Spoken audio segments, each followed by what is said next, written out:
చెట్టు కాయలు బరవా పిల్లలు కన్నోళ్ళకి బరవా అన్నట్టు మాట్లాడుతుంటారు.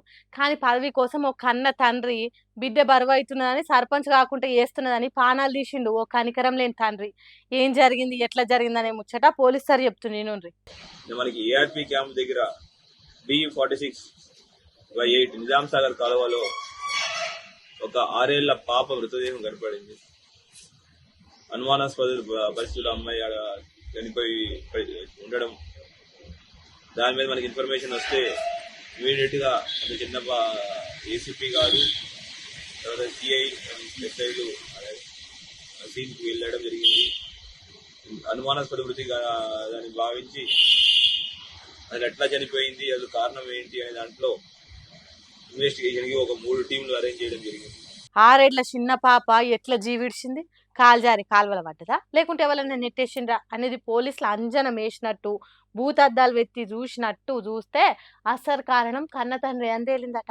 ఆ ముచ్చట కూడా సారే చెప్తుండి నుండి. తండ్రి కొండమంగళే పాండురంగ అతను ముగ్గురు పిల్లల తండ్రి.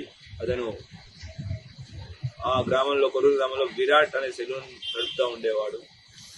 అదే సెలూన్ కి గణేష్ షిండే అని ప్రస్తుతం సర్పంచ్ ఆయన రెగ్యులర్ గా వస్తుండేవాడు.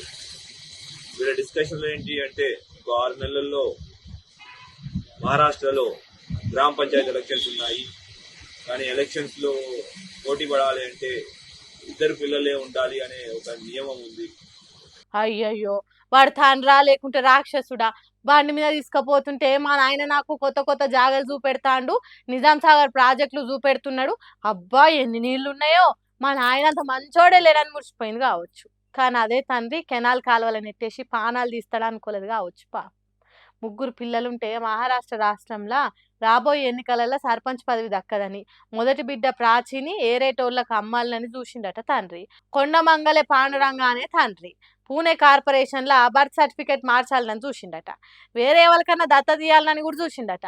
ఆ ఉపాయాలన్నీ ఫెయిల్ అయ్యేసరికి ఇప్పుడు సర్పంచ్ గిరి ఎలగబెడుతున్న షిండే గణేష్ అనేటోడు ప్రాచీని చంపేసి తప్పిపోయిందని ప్రచారం చేయమని చెప్పిండట. అందుకే మహారాష్ట్ర రాష్ట్రం ముఖేడ్ తాలూకా కెరూర్ అనే ఊరు నుంచి నిజామాబాద్ జిల్లాకు వచ్చి ఏఆర్పి క్యాంప్ దగ్గర ఉన్న కాలువలను నూకేసిండట.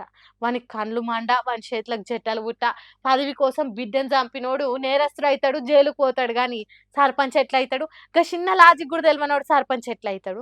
అందుకే పోలీసులు బిడ్డను చంపేయమని ఉద్దర సలహా ఇచ్చినోని ఆ పాండురంగాన్ని అరెస్ట్ చేసిండట. పదవికి ఎక్కినాక గడ్డి తిన్న లీడర్లను చూసినాం కానీ పదవి కోసం బిడ్డను చంపినోని నిన్నే చూసినాం రా బాబు అని మాట్లాడుకుంటారట మహారాష్ట్ర పబ్లిక్.